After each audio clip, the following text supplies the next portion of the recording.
हे guys, class 10th coordinate geometry दो example मैं करवा चुका हूँ। आज तीसरा है और क्योंकि एग्जाम्पल्स अच्छे हैं इसलिए लगभग मैं सारे ही उठा रहा हूँ। और जो क्वेश्चंस इंपॉर्टेंट लगेंगे इसके बेसिस पे बहुत सारी एक्सरसाइज के बहुत सारे क्वेश्चंस जो फर्स्ट एक्सरसाइज है हो जाएंगे। बट उसमें भी कुछ एक आध दो क्वेश्चन ऐसे हैं जो मुझे लगता है करवाऊंगा। ये तो मैं करवा ही रहा हूँ। तीसरा एग्जाम्पल आ जाओ जी। एग्जाम्पल में पॉइंट दिए हुए हैं ए बी और सी। ये लोग हैं तीन जो इन पॉइंट्स पे बैठे हुए हैं। बताना है कि क्या ये एक स्ट्रेट लाइन में है। अगर ये है तो कैसे है वो प्रूफ करना है। आ जाओ जी। स्ट्रेट लाइन के लिए मुझे क्या प्रूफ करना है? मुझे प्रूफ करना पड़ेगा कोलिनियर। अब इसका मतलब अगर आपको आता है तो ठीक है, नहीं आता है तो समझ लो कोलिनियर पॉइंट्स। कोलिनियर पॉइंट्स मतलब एक ही लाइन पे तीन पॉइंट्स। ठीक है जी। कैसे प्रूव करूंगा आओ मैं बताता हूँ थोड़ा सा और फिर इस पे बात करते हैं। आओ, पहले तो है 3,1 6,4 और 8,6। आ जाओ, पहले मैं निकालने वाला हूँ ए बी। ए बी का डिस्टेंस आएगा 6 - 3 का होल स्क्वायर +4 - 1 का होल स्क्वायर। ठीक है जी। 6 - 3 इज 3 का होल स्क्वायर +4 - 1 इज ऑल्सो 3 का whole square. That is 9 + 9, that is √18, that is 3√2। ठीक है जी, यहाँ तक पहली चीज आ गई। ठीक है, मैं इसको साइड लेकर रख लेता हूँ। ए बी आ गया 3√2। ए बी आ गया 3√2 यूनिट। ठीक है जी। आ जाओ बी सी पे। बी सी x2 - x1 8 - 6 का होल स्क्वायर +6 - 4 का whole square under the root. 8 - 6 मतलब 2 का होल स्क्वायर, 6 - 4 मतलब 2 का whole square under the root.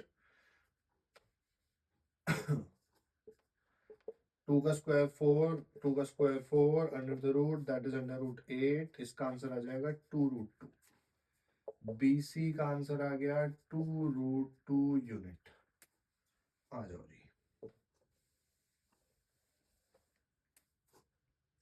अब मैं करने जा रहा हूं ए सी, तीसरा जो बचा है लास्ट।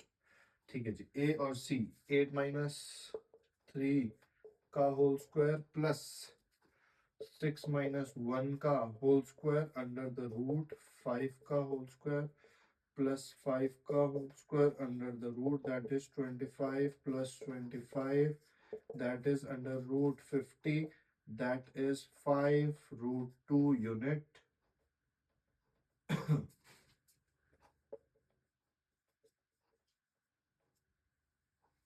आ जाओ जी।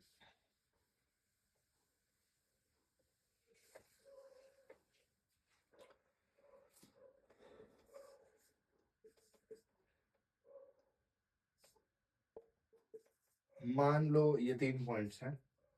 ठीक है जी। समझने समझने का जो कॉन्सेप्ट है वो ये, अगर मैं नाम ना भी लूं तो मैं बेसिक ऐसे ही समझा देता हूँ। मान लो ये पूरा डिस्टेंस 10 यूनिट का है और 10 यूनिट में मैंने बीच से इसको काटा। एक को 4 यूनिट कर दिया और इसको 6 यूनिट कर दिया, हाँ या ना? ठीक है।